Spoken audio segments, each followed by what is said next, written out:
everyone. Today is a cloudy day, out to get some food. Does anybody practice Lent?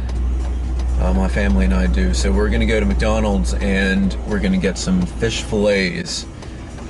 And hopefully tonight, I'm gonna go out with my family, my mother and father. We're gonna go to Captain D's, one of my favorite places by far for, a little bit of fast food, fried fish and shrimp and all that. It's in Manassas. I'm not sure if there's a Captain D's somewhere else, but if you know what Long John Silver is, it basically is that, but it's like the Long John Silvers used to be in the 90s when they actually, I'd say, made better food than they do now. Unfortunately, I think they're, or at least while they were in Manassas, last time they were there was 5-10 years ago, it had gone down.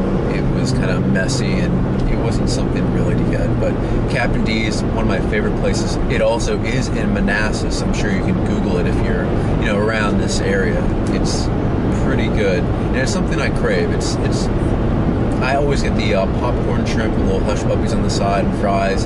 It's just good, not overly greasy food, but because we practice Lent, if you don't know, it means we don't eat any kind of meats other than fish on Fridays. And there's a whole religious background. I won't bore you with that, but that's just what happens. And I've been trying to do my best to adhere to the rules. So that means no anything other than fish and greens and other veggies and fruits on Fridays. And sometimes that's a little bit hard because it is once a week.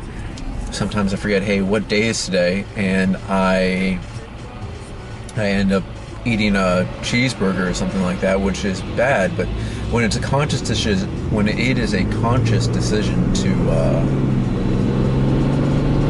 what do you call it, to get the food that I have to eat, I will do it. And I think it's good. It's a good practice to have some self-control.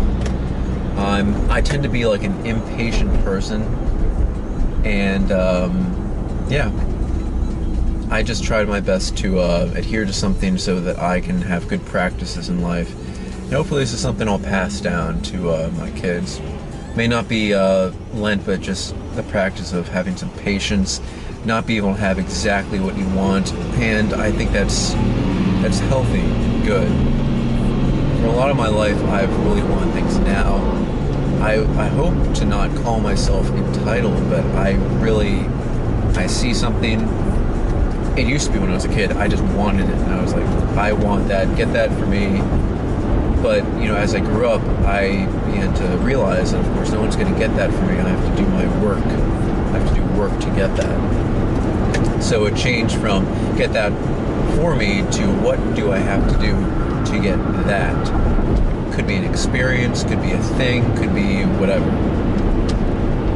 And going through that, it has taught me that sometimes you can't get exactly what you want all the time. Sometimes it's actually not healthy, and sometimes if you get everything you want, it'll oversaturate. And the experiences and the things that you get, they won't really mean as much as they did if you got them less. And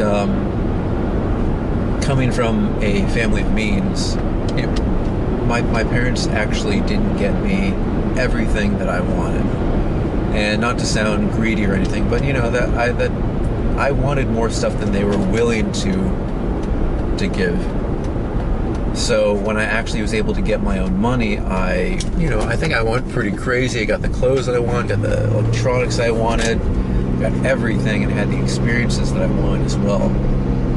Of course, now I have to get, I have to work to pay the bills, have to work to live. So things are different now. So it's a humbling and teaching moment to do work, not just to get something I want at the moment. It's good to work to get something that I need, to live. And I know eventually it will change, when the salary gets higher and higher, when I make more money, when I become older, I will be able to get different kinds of things, because It used to be I want things. Now it's more I want experiences, because things will come and go. There'll always be a new thing. I've been in the tech world long enough to know that every single year, I mean multiple times a year, there's going to be a brand new thing. But experiences, they're few and far between. So I am pretty excited about this. And this person just seems to think that she can park in front of a spot and that really doesn't hurt anybody. Oh, now she moves. That's good. Anyway, enough talking about myself. In the future, if you're listening to this, make sure that you do what you want to do with the money you have. Don't overspend. Go into debt. You know, be smart about things and do something that you love for your work, and it will open your eyes up to everything, and it'll tell you that there's more than just things. There's experiences out there to have fun with. All right, guys. See you later.